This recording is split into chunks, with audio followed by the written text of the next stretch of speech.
Makanya I told myself, banyak-banyak lu.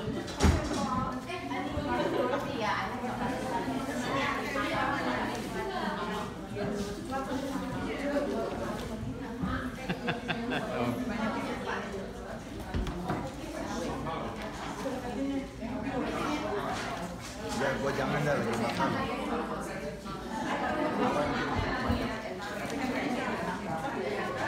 Lucu deh ini aku bilang ini apa kan tadi 30 kan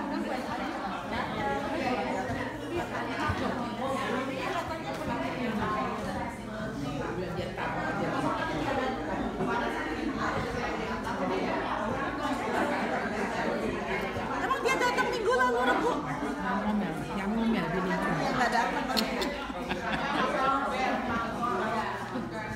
kamu yang nggak datang minggu saya nggak datang Rabu saya datang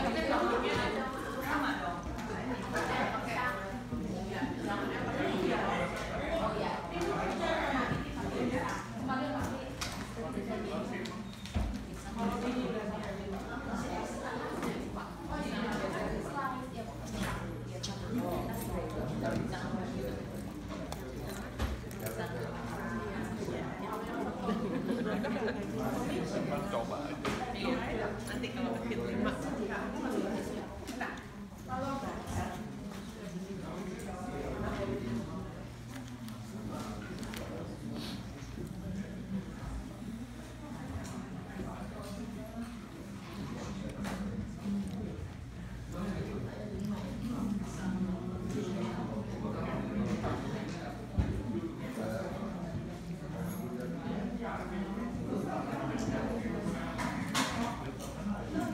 Saudara-saudara, mari kita memulai dengan berdoa. Let us begin by prayer. Bapa dalam surga, terima kasih kami boleh belajar firman-Mu. Thank you, Father in heaven, that you have given us this time to study your word. Berbicaralah, ajarlah kami, supaya kami mengerti firman-Mu. Please speak to us and teach us your word so we will understand it. Dalam nama Tuhan Yesus kami berdoa. In the name of our Lord Jesus we all pray. Amen. Halaman 6, page 6. Bagi orang yang berlatar belakang Yunani, bagi orang yang berlatar belakang Yunani, konsep kegelapan adalah konsep yang mereka pahami, tambahkan kata pahami dengan baik. So to those whose backgrounds is Greek, the concept of darkness is a concept that they are familiar with. Ya, ini diambil dari Yohanes pasal 1 ayat 5. Our text for today is John chapter 1 verse 5, and the light shines in the darkness and the darkness cannot overcome it. Terang itu bercahaya dalam kegelapan dan kegelapan itu tidak menguasainya. Mereka, orang-orang yang berlatar belakang Yunani, meyakini bahwa kegelapan adalah kondisi keberadaan manusia, tambahkan kata manusia. So those with a Greek background believe that darkness was actually the condition of mankind, yang diilustrasikan oleh Plato seperti tahanan yang hidup di dalam gua di bawah tanah. Where did they got this idea from? Actually from Plato. Plato, one of the great philosophers, illustrated the condition of mankind as prisoners who were actually detained in the underground dungeon. Manusia hanya dapat melihat terang bila ia keluar dari gua. So in that illustration, Plato said that man could only see the light if he got out of the cave or the dungeon. Masalahnya adalah begitu keluar dari gua, maka mata manusia akan dibutakan oleh terang meski hanya sejenak. The problem was, the moment man got out of the dungeon, underground dungeon, their eyes would be blinded by the light, even though only temporarily. Begitu keluar dan matanya terbiasa dengan terang, barulah manusia dapat melihat dengan jelas dan benar. After they got out and adjusted to the light, then they can see better. Bila di dalam goa, manusia hanya dapat melihat bayangan, tambahkan kata bayangan. Di luar goa dan di bawah terang, manusia dapat melihat yang sesungguhnya. If in the dungeon, man could only see shadows outside the dungeon, and in the light, man can see the real ones. Sewaktu manusia yang sekarang telah sadar karena hidup dalam terang, masuk kembali ke dalam goa untuk mengajak teman-temannya keluar, matanya untuk sejenak terkejut dan perih karena belum terbiasa dengan kegelapan. But man who now realizes that, okay, we are to live in the light, we have to live outside of the dungeon, decide to come back to the dungeon and ask all his friends to come out of the dungeon. For a moment, his eyes, because not adjusted yet to the darkness, usually become like afflicted with pain. Nah, itulah yang dilihat oleh para tahanan, dan itulah yang membuat mereka takut, tambahkan kata takut, dan menolak untuk keluar. And that's what the other prisoners happen to see. And that terrifies them to come out of the dungeon. So they refuse to go outside of the dungeon. Saudara, ini semuanya adalah tulisan dari Plato. Dan dia menamakan orang itu adalah Socrates, gurunya. Jadi saudara-saudara, beribuan tahun yang lalu, saya percaya ya, Tuhan sudah memberikan benih-benih kebenaran ini kepada manusia. This was actually the writing of Plato. And the man that came out of the dungeon and then came back, he named him Socrates, his teacher. So I believe in his mercy, God already gave the seeds of truth to men, so man could understand what's going on. That's why to the Greeks, the condition of life, man's condition of life, actually darkness. They all live in darkness. The problem is when somebody who has seen the light tries to come back and take them out of the dungeon, people refuse. Ya, masalahnya adalah orang yang telah keluar dari goa sudah melihat terang, kembali mengajak teman-temannya keluar, nggak bisa. Kenapa? Kan begitu masuk ke dalam, karena gelap, matanya itu sepertinya perih. Nah, orang melihat, oh, di luar itu tuh penuh dengan kesengsaraan. Maka orang yang datang dari luar, matanya semua kesakitan, jadi mereka nggak berani keluar. These prisoners in the dungeon, in the illustration of Plato, think, oh, outside is so dangerous, so painful, because when they come in, their eyes hurt, so they think, oh, do not go outside. Outside is dangerous. Saudara, inilah yang dialami oleh kita manusia, bukankah demikian? And that actually illustrates our condition, isn't it? Saudara, kita ini yang di dalam dosa, seringkali berpikir bahwa, oh, keluar dari dosa, justru penuh dengan penderitaan. Those who live in sin often think, if you are free from sin, your life will be more miserable. Kenapa banyak orang yang hidup dalam dosa tidak mau keluar dari dosa? Karena itu, saudara. Beranggapan hidup di luar dosa justru sengsara. And that explains why those who live in sin refuse to be free from sin, to get out of the darkness, because they really believe to live outside of sin, to live outside of this darkness is miserable. Padahalnya justru yang di luar sana baru bisa melihat yang sesungguhnya. The fact is, those who are outside the dungeon can see the real things. Plato said, those who live in the dungeon can only see shadows. Karena gelap hanya bisa melihat bayangan-bayangan saja.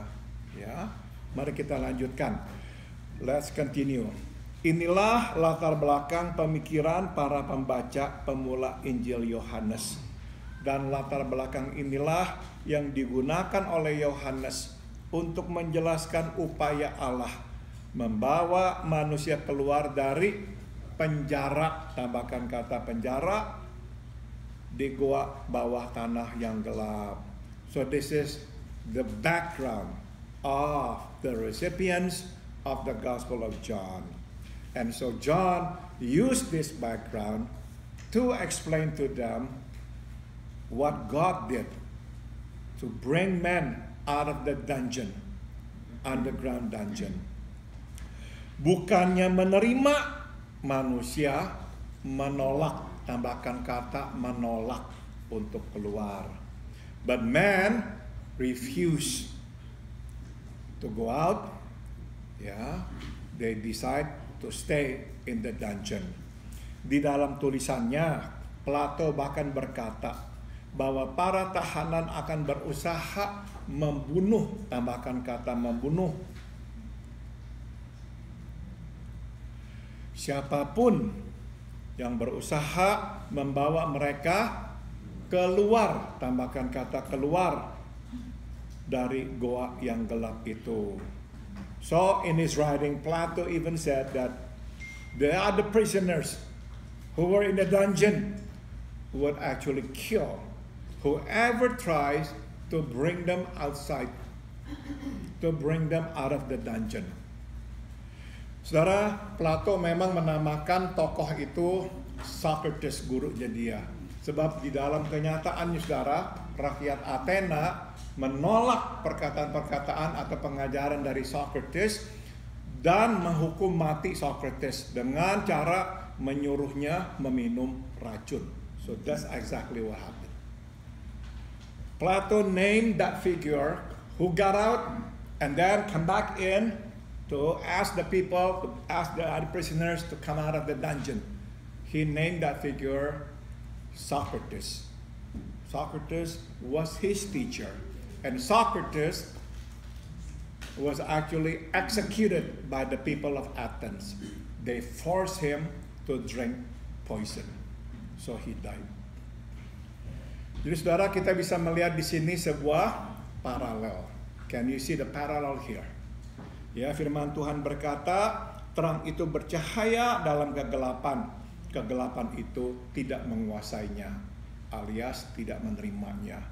The Bible says, the light shines in the darkness, but the darkness cannot overcome it, cannot or do not wish to receive it. Bahkan kita tahu manusia akhirnya membunuh Yesus. And now we know people killed Jesus. Mari kita lanjutkan. Allah Anak turun ke dunia. God the Son came down to the world.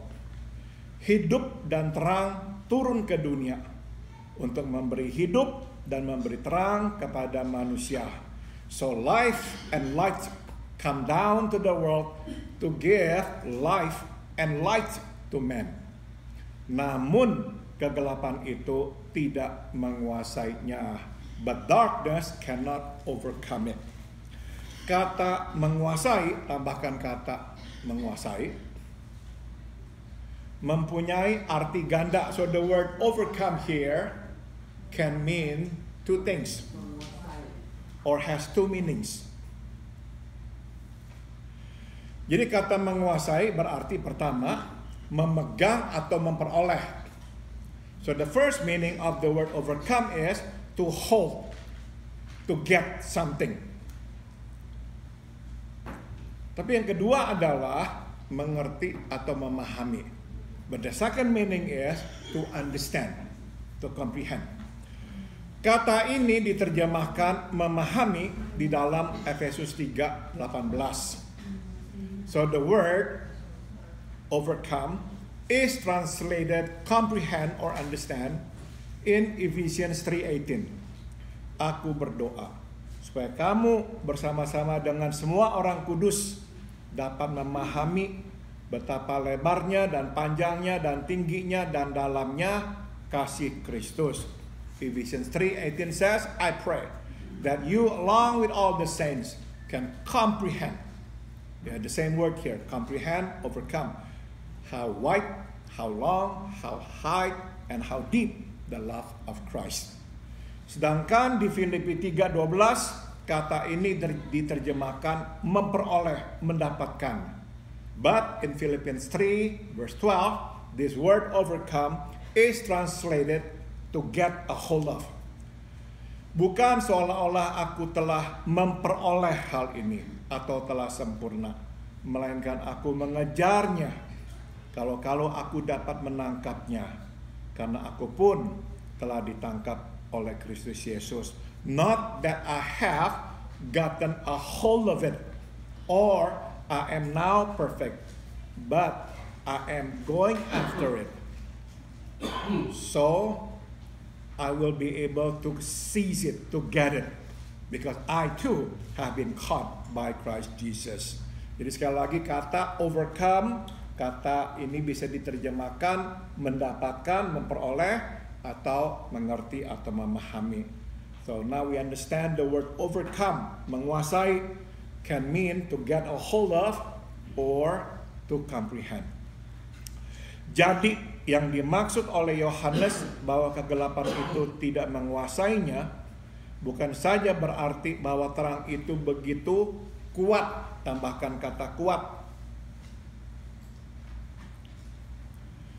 sehingga kegelapan tidak dapat menguasainya, tapi juga bahwa terang itu tidak dipahami, tambahkan kata dipahami oleh kegelapan. So what John tried to say here is that the fact that darkness cannot overcome it, it does not only mean that the light is so strong that the darkness cannot overcome it, but also because the light cannot be comprehended by the darkness. Dan karena tidak dipahami, maka terang itu tidak diterima, tambahkan kata diterima oleh kegelapan. And because it is not comprehended, the light is not accepted by the darkness. Manusia yang hidup dalam kegelapan menolak untuk menerima terang. Men who live in darkness refuse to accept the light. Yesus yang datang ke dalam dunia untuk membebaskan, tambahkan kata membebaskan, manusia dari penjara dosa, ditolak dan akhirnya dibunuh oleh manusia. Jesus who came to the world to set man free from the dungeon of sin, from the prison of sin, he was rejected and in the end killed by men. Manusia memilih untuk hidup di dalam goa yang gelap. Man chose to live in a dark dungeon. Manusia memilih untuk tetap dirantai daripada dibebaskan dari dosa. Man chose to be in chain rather than set free from sin. Manusia memilih untuk melihat bayangan daripada melihat yang sesungguhnya.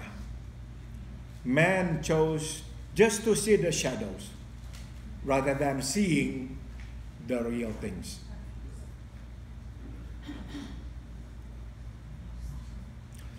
Saudara, salah satu penyebab kenapa kok manusia itu tidak mau melihat, karena manusia tidak mau melihat bukan saja yang terang, yang suci, tapi tidak mau melihat yang kotor dan yang gelap pada dirinya. You see, the reason why men reject the light is not because only men don't like the light, don't like to see that which is holy, but man does not like to see that which is dark and filthy in themselves. Jadi saudara, mengakui bahwa kita ini kotor, gelap, berdosa, ternyata memang tidak mudah. Well, now we know it is difficult to really admit to our real condition, that we are actually dark, that we are actually filthy. Ya, itu sebab saudara, maka kalau kita berusaha bicara sama orang, kita mau memberitahukan dia sesuatu supaya dia sadar. Sulitnya kenapa saudara? Bukan karena orang tidak menerima yang kita katakan, bahwa yang kita katakan itu benar, tapi mereka tidak bisa menerima dikatakan mereka itu salah. Ngerti ya? So when you try to talk to somebody, especially to show them the right way, to correct them and whatnot, when they refuse, it's not necessarily because they think that what we say is wrong. No. Most likely they admit that what we say is right, is good, is true, but they cannot stand to be told that they are wrong. Itu saudara. Kenapa orang menolak? Karena itu. Mereka tidak mau menerima bahwa mereka itu sebetulnya gelap. Mereka itu salah. So, the refusal to see the truth usually stems from the fact that we don't like to be told that we are wrong, that we are imperfect, that we are sinful. Itu dia. Ya. Maka waktu Yesus datang menegur misalnya orang-orang Farisi, mereka marah sekali. So we know when Jesus came to the world and he rebuked the teachers of the law, the Pharisees and whatnot, they were so angry. Mereka mulai marah kepada Yesus sewaktu Yesus mulai menegur mereka. You see, they got angry at Jesus. In fact, they began to think of how they could actually eliminate Jesus when Jesus began attacking them. Sebelumnya waktu Yesus hanya berkhotbah kepada orang banyak, mereka diamkan. In the beginning when Jesus just talked to the people at large, they said nothing. Tapi waktu Yesus mulai menegur mereka, mereka bisa dikatakan seperti kuburan, di luarnya bagus, di dalamnya banyak tulang belulang, mereka ngamuk. But when Jesus began saying to them, for example, that they are like tombs, outside beautiful, grave, outside beautiful, but inside full of bones, skeletons, they got angry.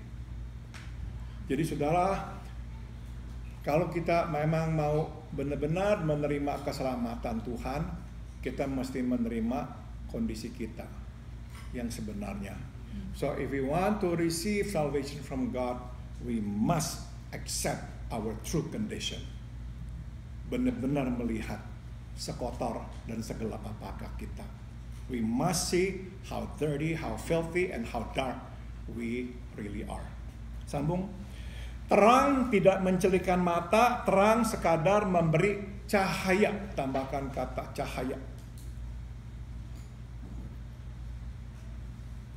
Sehingga mata dapat melihat. Light does not actually open our eyes. Light, only gives us ray of sunshine, so that we can see. Kita tahu saudara-saudara, sebetulnya kan waktu kita ini melihat, karena mata kita berinteraksi dengan terang itu, sehingga kita melihat. We know that we see because we interact, our eyeballs interact with the light. Jadi sebetulnya terang tidak mencelikan mata. So now we know that light actually does not open our eyes, suddenly we can see. No. Kalau kita buta, diterangin seperti apapun, tetapi dia bisa melihat kan. If we are blind, it doesn't matter how much light we can in front of us, we still cannot see. Nah, sambung. Allah sudah memberi kepada kita manusia kesanggupan untuk melihat. Tambahkan kata melihat. yang benar dan yang baik, yang salah dan yang buruk. God has given us men the ability to see that which is right and good, that which is wrong and bad. Jadi tidak seorang pun dapat berargumen kepada Tuhan karena ia tidak bisa, tambahkan kata bisa, melihat, maka ia tidak melihat yang benar dan yang baik. So nobody can argue with God. Well, I just cannot see. That's why I cannot see that which is right or true and that which is good. Tidak bisa. Manusia dapat, tambahkan kata dapat. Man can see. Manusia dapat melihat. Tetapi manusia memilih, tambahkan kata memilih.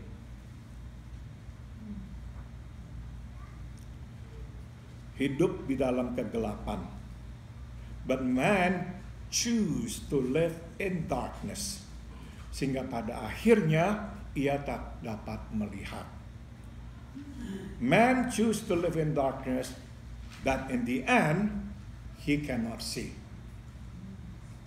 Jadi ngerti saudara ya, manusia bukannya tidak bisa melihat yang baik dan yang buruk, yang salah dan yang benar. Bisa, Tuhan memberikan kemampuan itu.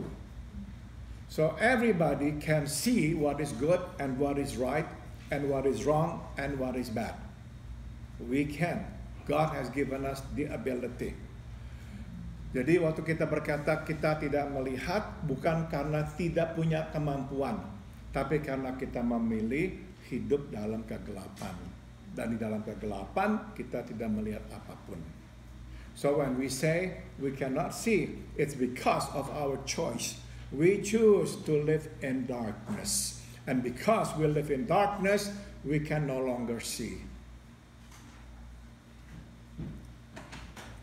Stop dulu. Saudara, dari manakah asalnya Martin Luther?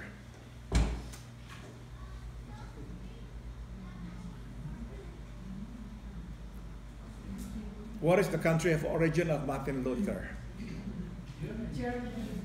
Germany. Saudara-saudara, selama beratusan tahun, Jerman menjadi pusat kekristenan. For 100 years, Germany became one of the centers of Christianity. Saudara, misionaris yang dikirim ke Sumatera Utara, Nommensen, adalah berkebangsaan Jerman. Don't you forget, the missionary who went to North Sumatra, Nommensen, was from Germany.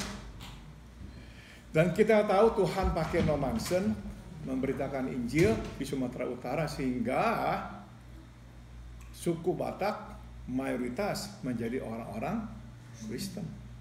And we know God used Nommensen to bring the gospel to the Batak people. So now majority of Batak people are Christians.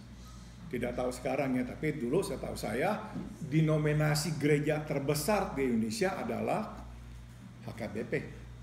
But years ago, I don't know now, one of the largest denominations in Indonesia was HKBP, the Batak Church. Jadi saudara, Tuhan pakai Jerman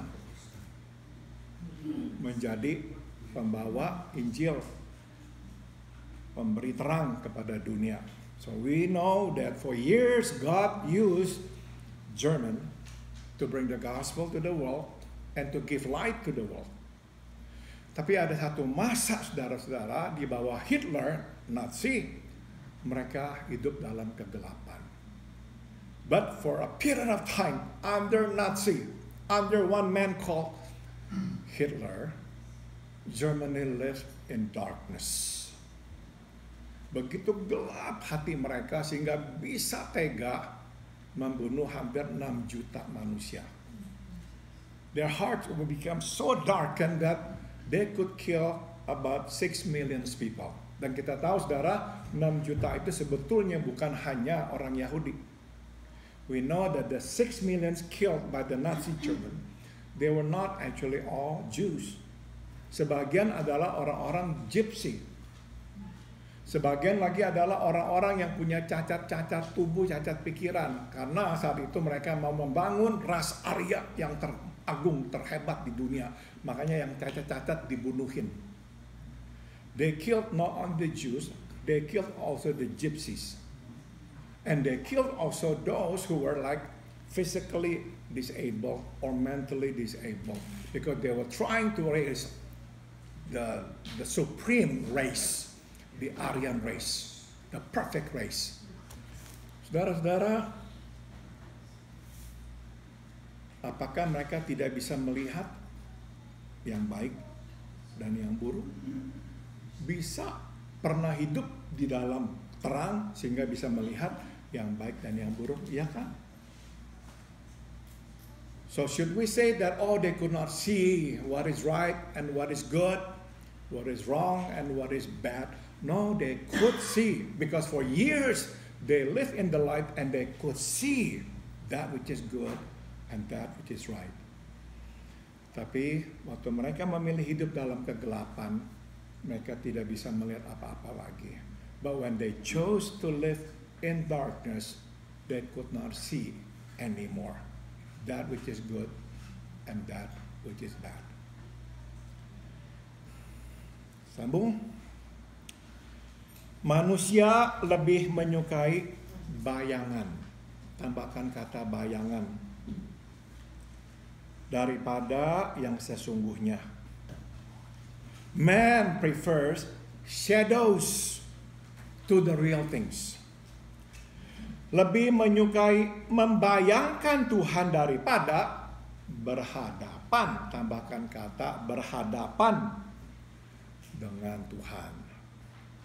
Man prefer imagining God to facing God. Lebih menyukai bayangan Tuhan daripada kehadiran Tuhan. Tambahkan kehadiran. Man prefer the shadows of God to the presence of God.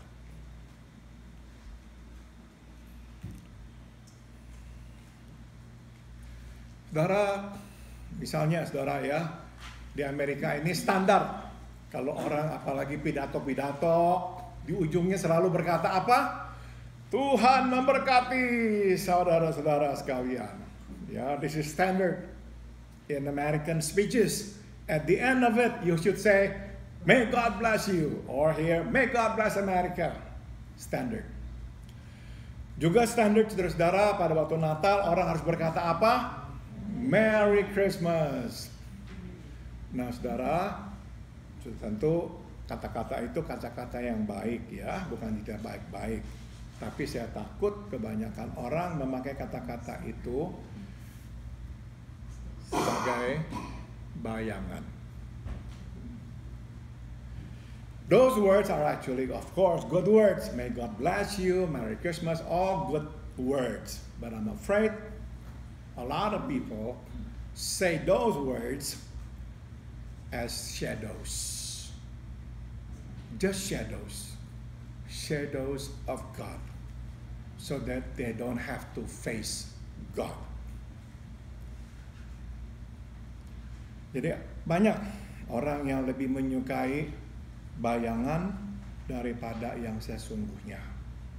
So we prefer just the shadows. Enough to the real ones.